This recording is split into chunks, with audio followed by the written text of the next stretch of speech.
জয় মা তারা, জয় গুরু বামদেব, জয় শ্রী শ্রী পঞ্চমুণ্ডী বামাকালী মায়ের জয়। কেমন আছেন সবাই? আশা করি মায়ের আশীর্বাদে সকলেই ভালো আছেন। আজ বুধবার, এখন চলে এসেছি আমি মায়ের জন্য কিছু ফুল নিতে। আজকে যেহেতু বুধবার, তাই মন্দিরে যাওয়ার কোনো তাড়া নাই। এই ফুল গাছটায় জবা ফুলই বলা হয়, খুবই কাটা ছিল। গাছটার নাম কেউ বলে মেটে জবা, কেউ বলে কৃষ্ণ জবা। জবাটার নাম কি অবশ্যই সবাই কমেন্টে জানাবেন, কে কী নামে জবাটাকে চিনেন। মায়ের জন্য কিছু ফুল তোলা হয়ে গেছে, এখন আমি মায়ের মন্দিরে চলে এসেছি। বেলা হয়ে গেছে অনেক। মায়ের শুকনো ফুলগুলো, কালকে যে মালাগুলো পরানো হয়েছিল মাকে, সব আমি উঠিয়ে নিলাম। মায়ের সব মালা উঠিয়ে এই পানগুলো দিয়ে কালকে মানে রুগীদের প্রতিকার দেওয়া হয়েছিল, তার জন্য আমি পানগুলো বের করে নিচ্ছি। ওই পানগুলোতে সবাই হাত দেয় না, আমি ছাড়া।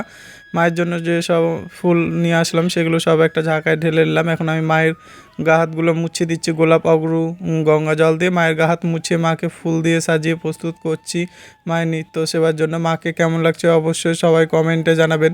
মাকে সাজানো গুছানো সম্পূর্ণ হলো, এখন আমি রোজকার মতো মায়ের নিত্য সেবাটা সম্পূর্ণ করে নিচ্ছি।